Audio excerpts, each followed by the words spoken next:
একটা ভিডিওতে ভয়েস দিতে দিতে যে কি কষ্ট হয় সেটা শুধুমাত্র যারা ভয়েস ওভার কইরা ভিডিও বানায় তারাই বলতে পারবে। তো একটা ভিডিও আমি ভয়েস ওভার করতে যাই যে কতবার ভয়েসটাকে কাটি, কতবার যে আবার ভয়েস দেই সেটা শুধুমাত্র আমিই জানি।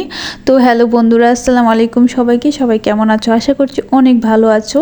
তো এই যে দেখতে পাচ্ছ জানালার পাশে বসলাম আর এত সুন্দর ভিউ, মাশাআল্লাহ অনেক সুন্দর সবুজের সমারোহ, তার উপরে এত সুন্দর নদী। এটা আমাদের মগরা নদী। আর আজকে আমি বাড়ি থেকে যাচ্ছি ঢাকায়। তো অনেক বেশি মিস করতেছিলাম। এখানে আমাদের অনেক অনেক স্মৃতি জড়িয়ে আছে। এইখান দিয়ে আমি প্রাইভেটে যাইতাম যখন স্কুলে পড়তাম। তো এই সব স্মৃতিগুলো নিয়েই সারা জীবন হয়তো বেঁচে থাকতে হবে।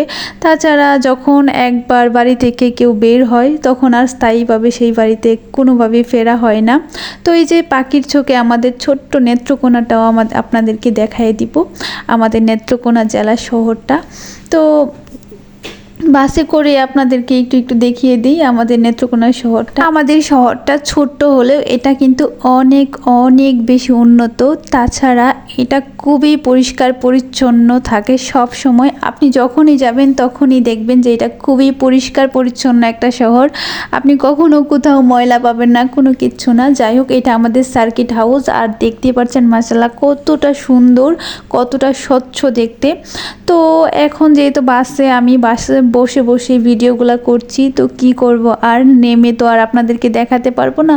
তাই ভাবলাম যে একটু বাসে করে ভিডিওগ্রাফিটা নেই। যদি আপনাদের ভালো লাগে অবশ্যই অবশ্যই, আর আপনারা যারা নেত্রকোনার আছেন তারা যদি আমার ভিডিওটা কেউ দেখে থাকেন অবশ্যই লাইক, কমেন্ট, শেয়ার, সাবস্ক্রাইব করবেন। পেজ থেকে দেখলে ফলো করে দিবেন। তো আপনারা যদি কেউ কখনো নেত্রকোনা শহরে এসে থাকেন তাহলে বুঝবেন এর সৌন্দর্যটা, এর স্বচ্ছতাটা কতটুকু। তো মুখে বললে তো অনেকে বিশ্বাস করবে না, আবার অনেকে আমার এই ভিডিওটা দেখে আমাকে নিয়ে হাসাহাসি করবে, মজা করবে। যাই হোক, তাতে আমার কিচ্ছু যায় আসে না। আর আপনি যখন শহর থেকে বের হয়ে ঢাকা বাস স্ট্যান্ডের উদ্দেশ্যে যাবেন তখন আপনার রাস্তায় এত সুন্দর একটা ভিউ পড়বে, দেখতেই পাচ্ছেন। মানে কি বলবো, মাশাআল্লাহ অনেক সুন্দর। আর আমি বসে বসে অনেক বেশি ফিল করতেছিলাম এগুলো, অনেক ভালো লাগছিল। আর সূর্যটা একদম আমার মুখের আইসা পড়ছে, আর সূর্যের আলোটা মাথার উপরে একদম।